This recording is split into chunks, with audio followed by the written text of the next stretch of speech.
All right. People tell me that my English is pretty easy to understand, so let's see if that works out here. I was just back in America for the winter and I just flew in from California last week. People there told me I don't speak American anymore and that my accent's gone. So they say I sound more like I'm European or something. So I don't know what's happened to my English, but hopefully everybody can understand me. Wir könnten das auch auf Deutsch machen, aber wir machen das auf Englisch. So, a small little village by the seaside.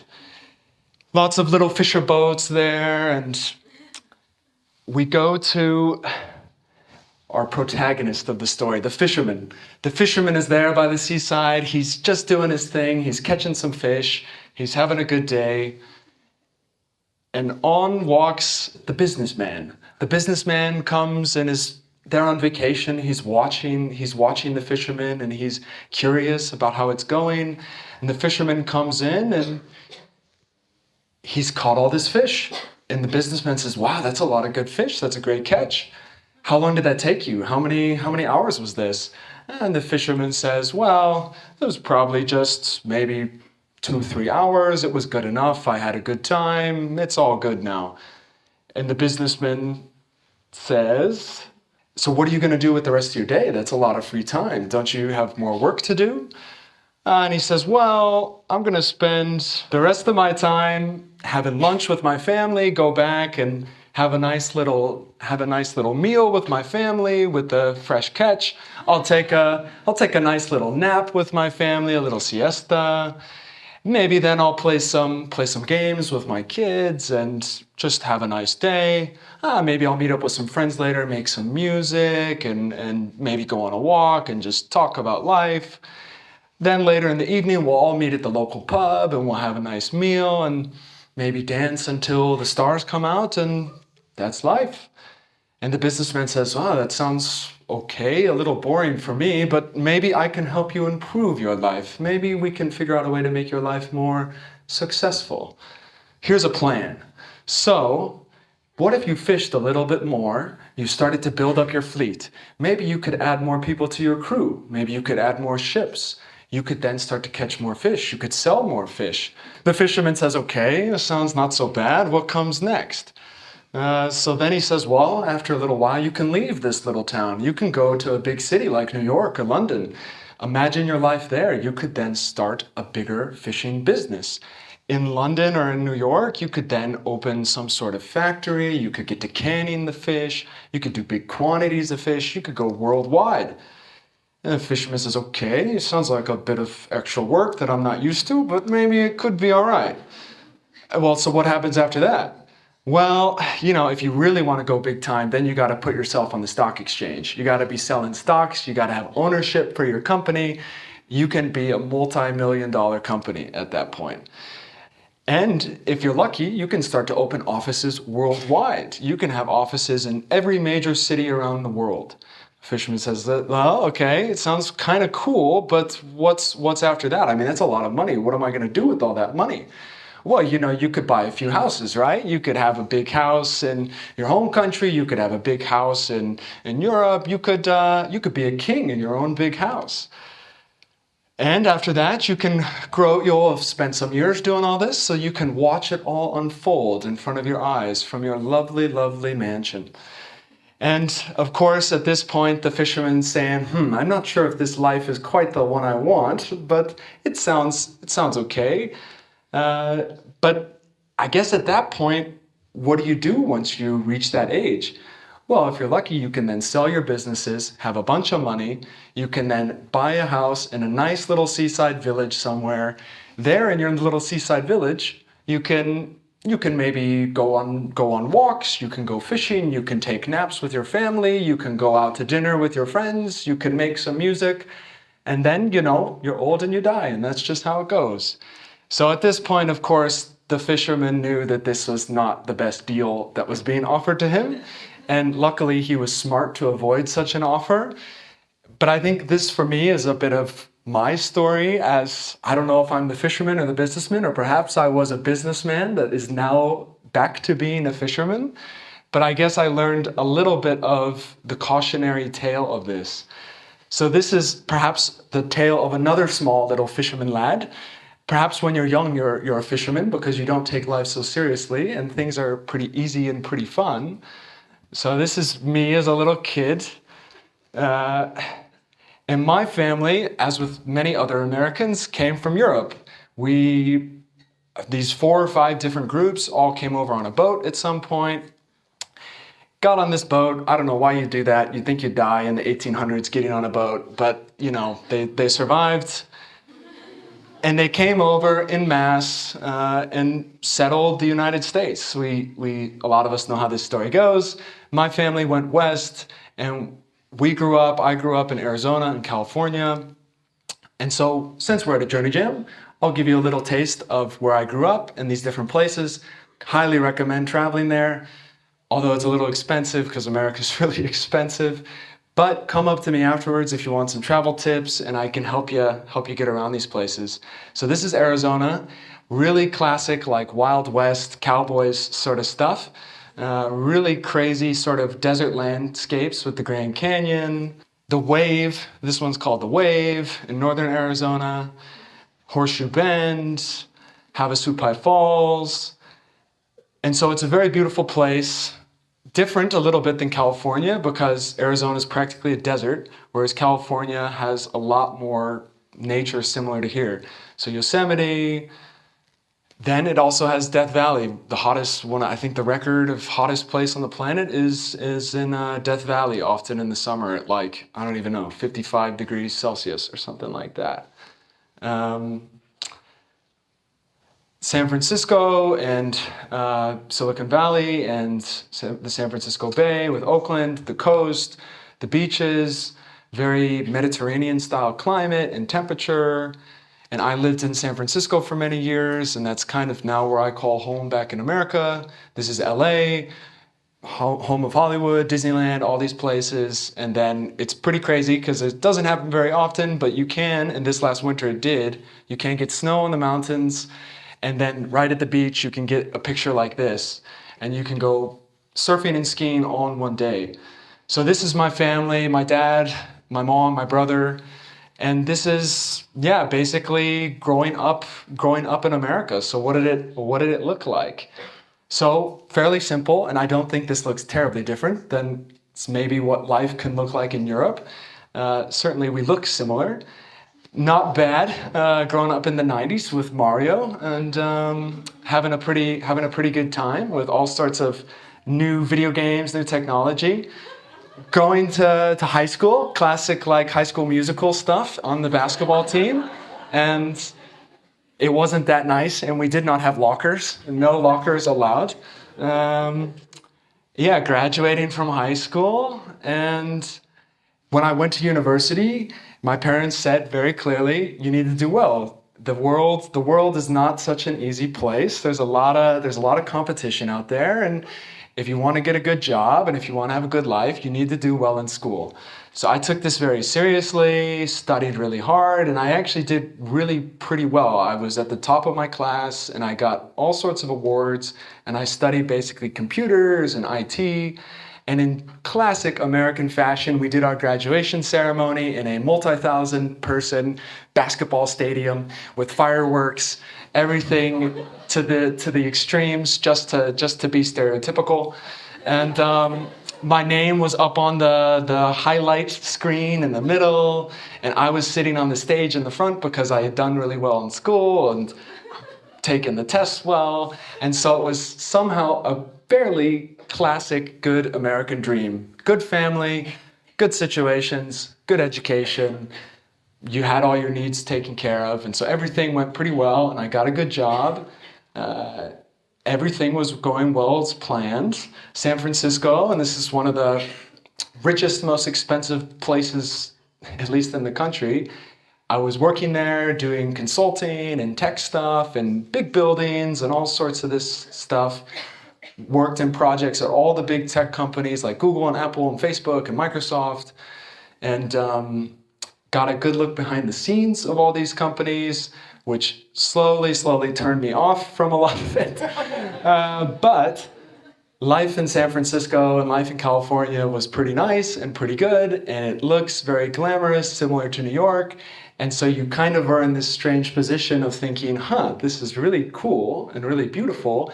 But at the same time, right as you walk to work, there's people on the street like this. And so you are left wondering, how does this happen that a billionaire drives by in his self-driving Tesla, but then there's people like this on the street? How can this be? And of course, we all know, I don't think this is exclusive to America, but consumerism and consumption is extreme. People buy all sorts of new stuff all the time, and then 6 months later it goes in the trash. And this is just not a very good way to do things. And so I started to wake up to a lot of this stuff. And then 2016 was sort of this crazy year of, for me at least, this crazy year of awakening where lots of stuff was happening, not just in America and in California, but also around the world. So Brexit, as we all know, Brexit from the EU in 2016, we went from this guy, this good-looking guy, to someone that doesn't quite look as good. And it was a very confusing time how we went from hope to nope. And for me and everybody else in San Francisco, we were living in a bubble, I guess. We couldn't understand how this would be possible. On the coasts of the country, you don't really get what it's like to be living in Texas or Alabama or in Mississippi. It's a totally different world. At the same time, I believe this was in Vegas, all sorts of, and I know you guys get it all in the news here because I watch the news here. We have like a shooting every day or like every 6 hours. It's unbelievable and it's terrible, and this was a huge one that happened in Vegas. So this was all happening at the same time, and I continued to see stuff like this, and I just said, what the heck is going on? How is this happening? And needless to say, I started to lose a lot of faith in America and to throw more stuff in. Climate change was a big thing. Here's the coast of California and droughts and never-ending fires every year, burning thousands of acres of trees and looking like those pictures that you've seen from Australia where the sky is red and you can't see more than 100 meters away. And I was in those situations. And then a hurricane through the Caribbean. Puerto Rico is a territory, kind of colony-esque territory of America. And this 2 hurricanes went through and destroyed Puerto Rico. So this was all incredibly fast. This all happened in about a year. And I was asking myself, what is going on? It seems like everything's falling apart. And if it couldn't be better, we have Trump at the helm of the ship taking us in bad directions. So at this point, it took a lot of soul searching, but I decided that I can't do this anymore. And so I basically sold most of my stuff, put it into my backpack, similar to our previous stories. Did a lot of hitchhiking, backpacking, but I went to Puerto Rico. And after the hurricanes with a friend, he had gone ahead of me and he had invited me to come and help. And I decided this was the best thing I could do at this point with my life, is to try and help after a disaster. So I went to Puerto Rico, got trained up, and then got to trying to help the people there with getting them money from the government, rebuilding infrastructure, basically trying to deliver aid to people who had been the most affected. And at this time, as if things kind of couldn't get any worse, my dad, who had been, more than a dad at some point, because I had grown up, he had become a really good friend of mine. As if things hadn't already been fun enough, he had turned 60 years old. He was getting close to retirement and wanted to stop working. And most people in America live with this dream of like, oh, I'll work really hard, I'll get successful, I'll have money, and then I'll retire someday, and then I can enjoy my life. So that's where he was at. And it happened to be the worst flu season in nearly a decade. And my dad got really sick with the flu. Literally from a Saturday afternoon, he was playing tennis, to Saturday night, he was in bed in really pretty bad shape, to Monday, he was home alone. I was in Puerto Rico at this point, and If you guys don't know, health insurance in America is a privatized for-profit institution, so it costs a lot of money. You never know how much it's going to cost. What's your insurance going to cover? It costs to call the ambulance. You pay immediately, I think, at least $500 for an ambulance. So he was just trying to sleep it off at home, was trying to do something reasonable and get some sleep, didn't want to call the ambulance and waited too long and ended up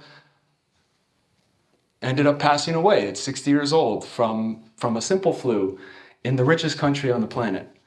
And this, for me, was basically, this was the point where I was broken from all of this. It was too much all at once, and this all basically happened in about a year. And so I sat there for a while not knowing what to do. Of course, I came back from Puerto Rico, and I was there for my family and all this sort of stuff. But at this point, I basically said, in a polite way, sort of F America. Like, I really am not happy with this country. And basically the way I saw it was the system here killed my dad, because there's no way a person that was an engineer and had a good job should be afraid of calling the ambulance because of what's it going to cost. So at that point, went back into the backpack, the most reliable, safe place you can find. And I sort of set myself out on a mission to say there's got to be a better place out there. And that was strange for me because, of course, a lot of people in America are drinking some sort of America First Kool-Aid, that America is the best country on the planet. So I set it out there as there's got to be better systems out there, and I know there's got to be better places. So for many, literally for years, I decided to basically go on traveling, some with hitchhiking and buses and couch surfing, and of course the time in Puerto Rico. I went back after my dad's funeral and tried to continue to help after the hurricane, and went to South America further. And then I wanted to come over to Europe, of course, because I knew that my ancestors were from Europe, and I had heard good things about Europe, and I had heard that in some countries you take a 2-hour siesta in the afternoon, and you have a nice long coffee break, and you only work 37 hours, and this sort of stuff. I also took a lot of books with me and was just reading a ton. I think I was reading like 2 books a month at this point, just trying to understand what's going on in the world. And I had a great experience of meeting literally hundreds and hundreds of people in lots of different countries. And ended up traveling 36 states, 26 countries, 306,000 kilometers, 94 cities, and this was actually maybe more like 6 or 7 years, but worked and volunteered in 15 different organizations, and then read 107 different books. And at the end of it, I looked like a totally different person from the time that I had quit my job to the time that I had decided to, I guess, slow down my travels a little bit. So what I came from this, and these are the lessons that I took from this time, and I'll share some more lessons later, but the planet and the people on the planet, the nature and everything is so magical and so incredible. I mean, I thought in California and Arizona it was really special with the nature, but it is so incredible, the nature, and there are so many good people out there. And at this time, when I started traveling, Trump and a lot of other people and the news were talking about actually all the bad things going on in the world, and how there's so many bad people out there, and how there's lots of issues. So for me, this was such a good lesson to remember the world's full of awesome people and awesome places. And then what I also got out of it is that there's a massive problem with wealth and inequality across the world.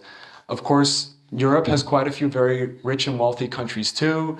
America just has way too much money and way too much wealth, and it doesn't really spread out that much. And I learned that I think I was in a bubble a little bit, but where I was growing up and where I was living were some of the richest and most expensive places in all of North America. So it was definitely, again, extreme with these places where you have self-driving cars on one street with a billionaire in the back like Elon Musk going to Twitter's headquarters down there, and then you have 200 people on the street that can't find a place to sleep. So that was a huge lesson, and what I found so ironic and so paradoxical out of this is that, of course, America's not even in the top 10 of this. How could you have all these nice toys and gadgets and tech and all this money and not really be happy? And actually, most of these countries were in Europe. And so this is why I've ended up spending more of my time in Europe. America, of course, is low on the list. Life expectancy, how long are you expected to live if you were born and raised and grew up in one of these countries? Of course, well, Austria is on this list, so that's sweet. But I'm pretty sure like Germany is number 26, America is number 46. So again, it's a bit strange with all the money and all the wealth and how you actually are doing worse. And of course, I tie this back to the system and the society isn't designed for people. It's designed for businesses, it's designed for cars, it's designed to make money. Of course, it's always strange to see buildings like this where you just wonder, how can people live in boxes constantly? And this was in Puerto Rico again. And what I took away from it was how almost everybody I met in South America and in the Caribbean and in Puerto Rico were happier than people I knew in California, with probably a tenth of the wealth and probably a tenth of, I don't think there was, a lot of people didn't have a roof or even running water, and they were still seemingly happier. So ultimately, big lessons of making life a bit more simple, making life a bit more happy. The fisherman, as we talked about earlier. And again, how should things be designed? How can we structure things? And of course, it's pretty awesome in Europe that we can walk places, we can bike places, but it's not even designed that way in America and Canada. And then of course, I won't say that this is totally scientific and factual. I don't have a source here, so don't quote me. But from what I gathered and what other people have come up with is we're actually not even quite as happy as we used to be. We have all this new tech and all these new gadgets and all this new stuff, but it actually isolates us from each other instead of bringing people together.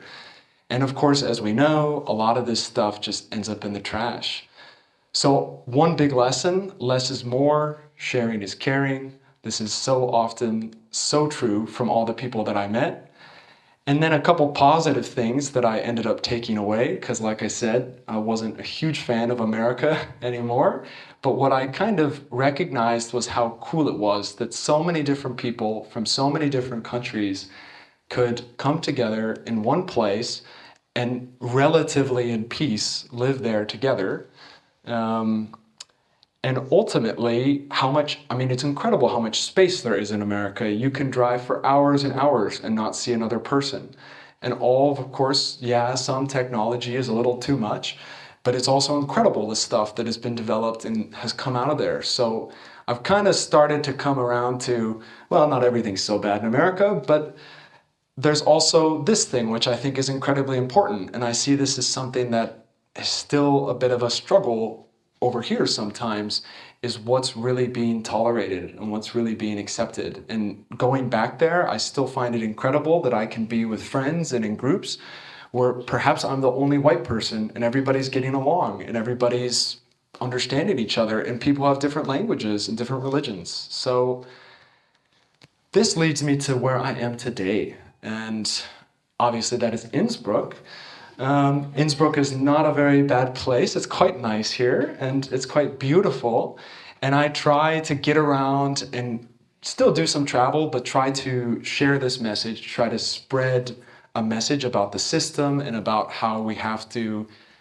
I think actually in Europe, it's pretty solid here. And I'm actually quite jealous of a lot of Europeans and how you guys live here. I wish a lot of my friends and family back in America could live like you guys live here.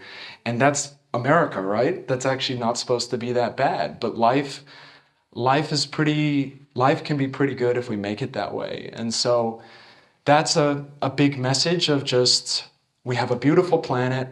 We have a challenge with the system, and we have a challenge with what's going on with big businesses and some politicians and the system that's running things, and how the system is trying to take our beautiful planet and turn it into a machine.